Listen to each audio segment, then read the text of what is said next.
Hello friends, welcome back to my YouTube channel.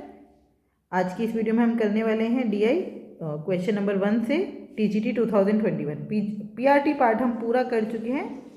वो आपको इस वीडियो के डिस्क्रिप्शन में भी मिल जाएगा और पूरा डीआई के नाम से एक प्लेलिस्ट भी बनी है, उसमें भी मिल जाएगा। चलिए स्टार्ट करते हैं। क्वेश्चन नंबर 1, ये जो लाइन चार्ट ग्राफ दिख रहा है हमें, इसमें है birth rate and death rate of countries PQRS in year 2018। और हमसे क्या बोला है, birth rate of country Q is 9.2% more than the country R। तो Q का बर्थ रेट क्या है भाई? बर्थ रेट है सर्कल वाला। Q का बर्थ रेट है 8.3, R का बर्थ रेट है 7.6। कितना ज़्यादा हो गया? आप इसको 83 और 76 मान लो, पॉइंट से पॉइंट कट चुका है ना। तो 76 से 83 कितना हो गया? 7। 7 ज़्यादा है किस पर? 76 पर, इंटू में 100, राइट। तो ये कितना हो गया? अगर ये 77 होता तो सीधा सीधा 11 पे कट जाता है ना। तो इसको मैं 77 मान लेती हूँ। तो 7 11 ज़ा 77 और ये हो गया 9 11 9 ज़ा 99.09। तो हमारा आंसर लगभग इससे थोड़ा सा ज़्यादा आएगा, तो ये ठीक है। Yes, statement 1 is correct. Birth rate of country R is 11.76% more than the birth rate of country S. तो birth rate of R is 7.6 and S is 6.8। कितना ज़्यादा है? इसको 76 और 68 मान लें, क्योंकि पॉइंट से पॉइंट कैंसिल हो जाएगा। तो कितना ज़्यादा है भाई? 8 का फर्क है। किस पर? 68 पर, इंटू में 100। ऐसे निकालते परसेंटेज। अब 8 की टेबल में 8 8 ज़ा 64 होता है ना। तो पहले तो इसको चलो 4 से काट लेते हैं। 4 2 ज़ा 8 और 4 1 ज़ा 4, 4 7 ज़ा 28, राइट। और अब अगर ये 18 होता तो क्या हो जाता है? 2 9 ज़ा 18 है ना। और 100 को 9 से डिवाइड करेंगे तो कितना आएगा? 11.9 11 ज़ा 99, फिर वही 1 1 यही चलेगा, 11.11, राइट। तो हमारा आंसर इससे थोड़ा सा ज़्यादा आएगा, तो ये भी करेक्ट लग रहा है। Birth rate of Q is 32% more than the birth rate of S। Q का बर्थ रेट S के बर्थ रेट से 32% ज़्यादा है। तो Q का कितना है? 83, S का कितना है? 68। कितने का गैप हो गया भाई? 83 से 68, बताइए जल्दी से। 68 से 78, 10 का और 5, 13 का गैप हो गया। किस पर? 68 पर, इंटू में 100। तो हमें पता है 13 मतलब 13, 13 5 से 65 होता है ना। और 520 से आंसर जो है वो 20% से थोड़ा सा ज़्यादा होगा। लेकिन ये कितना ज़्यादा है? 32%, बहुत ज़्यादा हो गया। तो इतना ज़्यादा नहीं हो सकता, ये वाला स्टेटमेंट गलत है। तो both 1 and 2 are correct. So answer is A. Question number 2, इसमें क्या दिया है? मार्क प्राइस दिया और सेलिंग प्राइस दिया। अच्छा, आपको पता चल रहा है ना, मार्क प्राइस हमेशा ऊपर वाला ही होगा भाई। मार्क प्राइस से सेलिंग प्राइस हमेशा ही कम होता है या बराबर होता है, ज़्यादा नहीं हो सकता। तो आपको क्या बताना है? J1 value of sum of discount on article C and D। C और D पर कितना डिस्काउंट मिला है? 450 की चीज़ 425 में बिकी है, 25 रुपये का डिस्काउंट। D 362 की चीज़ 318 में बिकी, कितने का डिस्काउंट? 12 में से 8 गया 4, 5 में से 1 गया 4, टोटल ये डिस्काउंट आया आपका। J2 है the value of difference of discount on article D and E। D और E में डिस्काउंट का डिफरेंस। D में कितना डिस्काउंट है? 44। E में कितने का डिस्काउंट है? 15 का। तो 44 माइनस 15, ये है J2। आपको वैल्यू निकालनी है J1 माइनस J2।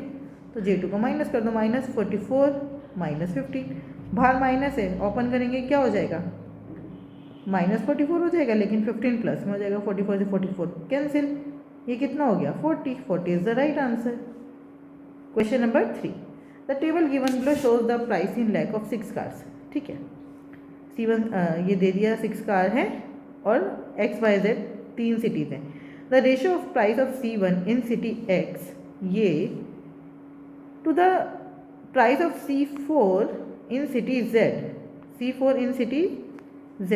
तो 3.5 रेशियो 3.0, पॉइंट से पॉइंट कैंसिल हो गया, ये हो गया 35 और 30, 7 5 से 35, सॉरी 6 5 7 से 35, 5 6 से 30। आंसर कितना आ रहा है? 7 रेशियो 6।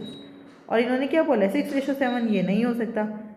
अब ये बिल्कुल सेम बात लिखी है और लिखा है 7:6, ये बात बिल्कुल सही है। तो सेकेंड इज ट्रू। इसका मतलब जहाँ पे 1 है वो तो आंसर हो ही नहीं सकता, ऑल आर करेक्ट भी नहीं हो सकता, ये भी नहीं हो सकता। ठीक है, सेकंड तो ट्रू है ही, तो इसका मतलब यही आंसर होगा।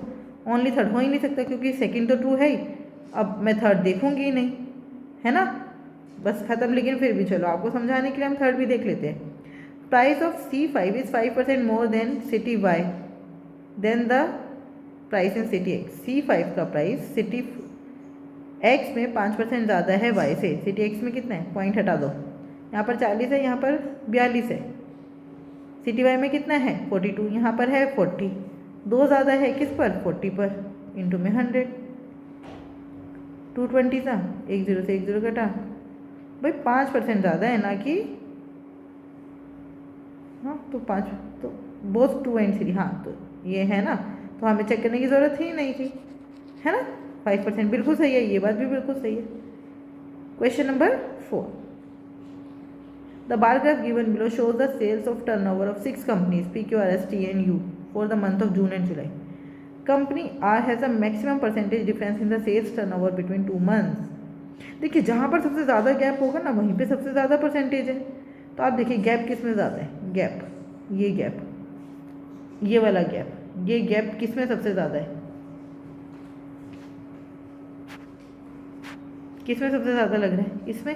तो ये आंसर है। तो आर में बोला है R has a maximum percentage of difference in the sales turnover, yes, ये बात बिल्कुल सही है। फिर वो क्या बोल रहे हैं, company T has a maximum percentage, भाई मैक्सिमम तो इधर आर में है, टी में तो नहीं हो सकता, ये बात गलत हो गई।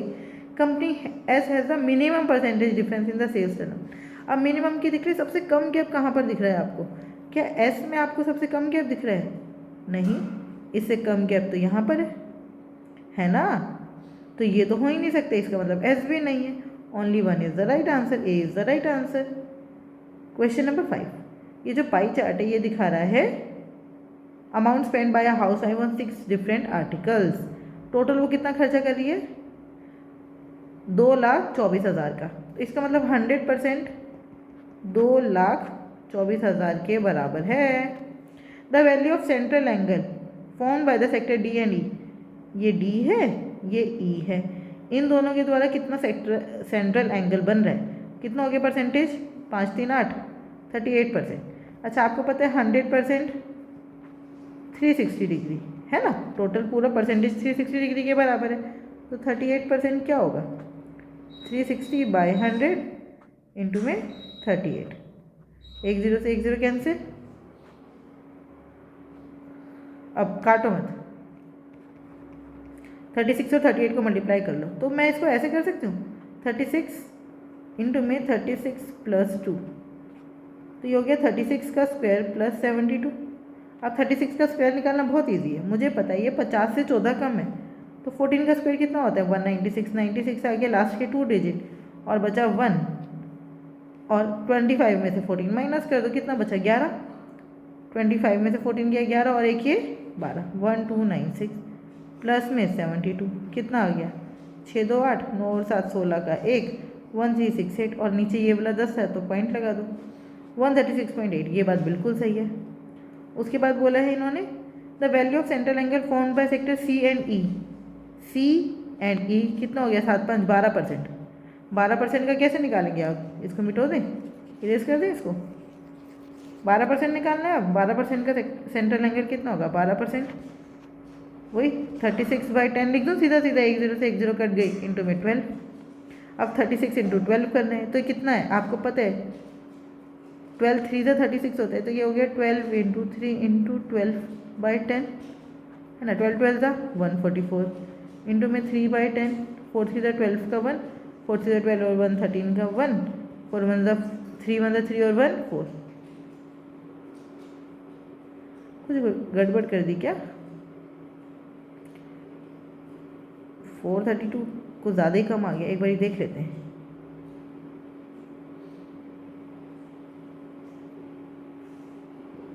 देखिए सी एंड ई बोला था मैंने, सी एंड एफ ले लिया, सी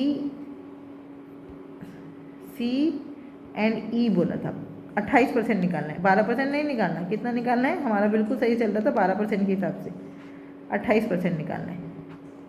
तो 36/10 इंटू में 28, तो मैं इसको ऐसे कर सकती हूँ ना, 36 इंटू में 30 - 2/10। तो 36 3 से कितना होता है, 6 3 से 18 का 1, 3 से 9 और 1 10, 1080 - 72/10 कितना हो गया, 10 में से 2 गया 8, 7 में से 7 गया 0। तो 100.8 डिग्री आ रहा है, ना कि 108.8, तो ये वाला गलत हो गया। The value of central angle formed by sector A and B 32 और 18 कितना हो गया, 50%। भाई जब 100% 360 डिग्री है तो 50% तो 180 डिग्री होगा, 210 कैसे हो सकता है, ये भी नहीं है। तो only one, A is the right answer, A is the right answer. Question number 6, the bar graph given below shows the production of cars in 1000 by 2 different companies P and Q. ठीक है, production of car of company P increases by 57.14% from 1991 to 1993। देखो 1991 में P का production कितना था, 35, अब कितना हो गया, 55, कितना बढ़ गया, 20, किस पर, 35 पर, इंटू में 100%, यही निकालना है हमें। 5 4 20, 5 7 35, तो 400/7 कितना हो गया, 7 5 35, बचा 5, 7 7 49, बचा 1, 7 1 7, बचा 3, 7 4 28, यस यही आ रहा है 57.14%। The ratio of production of car by company P in 1994, ये in 1994 to the production of car by company Q in 1996, ये इज 14:9। तो 70:45 कितना हो गया, 5 14 70, 5 9 49, 14:5, ये भी सही है, बोथ 1 and 2। तो आंसर या तो ये हो सकता है या ये हो सकता है, ये दोनों तो हो नहीं सकते। अब average production of car by company P from 1991 to 1996 is 61677। भाई पूरा 1991 से 1996 का हमें एवरेज निकालना है। तो मैं मान लेती हूँ एवरेज जो है वो 45,000 है, 45 का एवरेज ले लिया। किसका एवरेज ले लिया, 45, मैंने ले लिया 45 का एवरेज। तो 35 कितना कम है, -10, 45 में कितना चेंज है, 0, 55 में कितना चेंज है, +10 का 40, फिर 70 में कितना चेंज है, 45 से 70 जाने के लिए कितना लगेगा, 25, प्लस फिर 40, इस 45 में कितना चेंज है, 0 का, फिर 25 में कितना चेंज है, 45 - 25 कितना हो गया, 20 का, तो -20 आएगा, है ना। तो नेट चेंज कितने का आया, 10 से 10 कट गया, बचा कितना, 25 घटा 20, 5 का चेंज, मतलब 5000 का चेंज। ये पूरा 5000 में चल रहा है ना, 5000 का चेंज कितने पर, 1 2 3 4 5 6 पर। तो हमने 45,000 एवरेज माना था, प्लस में ये 5000/6 हो जाएगा। अच्छा, अगर मैं 5000/6 करती भी हूँ तो वो कितना आएगा, वो ये नहीं आ सकता, वो 4 5 समथिंग कुछ आएगा ना। ठीक है, तो आंसर जो है वो मेरा 3 डिजिट में आएगा, ये नहीं हो सकता। इसका मतलब थर्ड वाला नहीं है, answer D is the right answer, ये नहीं हो सकता। Question number 7, the bar graph given below shows the amount in lakh invested and the value of sales in lakh of the goods by the company in 5 years। आपको बताना average amount invested from 2002 to 2006। देखो average निकालना है इनका, है ना। तो लगभग एवरेज कितना मान लें, 400 ले लें एवरेज। 400 से कैलकुलेट करना थोड़ा सा मुश्किल हो जाएगा। क्या ले लें, एक एवरेज इसके आसपास की नंबर बताना पड़ेगा हमें, है ना। तो हम ले लेते हैं 375 ले लेते हैं एवरेज, उससे कैलकुलेट कर लेते हैं। यहाँ पे कितना कम है, 375 में से 120 गए, कितने का फ़र्क आया भाई बताइए। हम ले लेते हैं, हमारा एवरेज है 350, कैलकुलेशन थोड़ा सा इजी हो जाएगा, है ना। एवरेज हमने क्या मान लिया, 350, 350 में से 120 गए, कितना बचा, 230, माइनस में 225 गया है तो कितना बचा भाई, 325 में से 225 गया बचा 100, और 25 और 125, फिर 375 है तो प्लस 25, 330 है तो -20, और 525 है तो 500 तक कितना हो गया, 150, और 25 और 175। तो नेट चेंज कितने का आया बताइए, नेट चेंज ये 230 और 125 और ये 20, ये 3 है नेगेटिव में और ये दोनों है पॉजिटिव में, तो ये दोनों को मिलाकर हो गया 200, इन दोनों को मिलाकर कितना हुआ 200, तो 230 में से 200 घटा दो, कितना हो गया 30, -30, -125 और -50, ये कितना हो गया -175। अब ये -175 कितने में बटेगा, 1 2 3 4 5 में, तो -5 3 15 बचा 2, 5 5 25, 350 में से 35 घटा दो, कितना हो गया 315। J1 की वैल्यू आ गई 315, J1 की वैल्यू कितनी आ गई 315। J2 average sales of goods from 2002 to 2006। अब एवरेज सेल्स भी निकालनी है भाई, 200 300 500 400 600, इसको ये एवरेज निकालना बहुत आसान है। 500 ले लो एवरेज, क्या ले लेंगे 500, ठीक है। तो यहाँ पे हो गया -300, यहाँ पे हो गया -200, यहाँ पे 0 का चेंज, यहाँ पे -100 और यहाँ पर +100, तो 100 से 100 कैंसिल, -500 बटे में 5, ये हो गया -100। तो हमने एवरेज माना था 500, 500 में से 100 घटा दो, तो J2 की वैल्यू आ गई 400।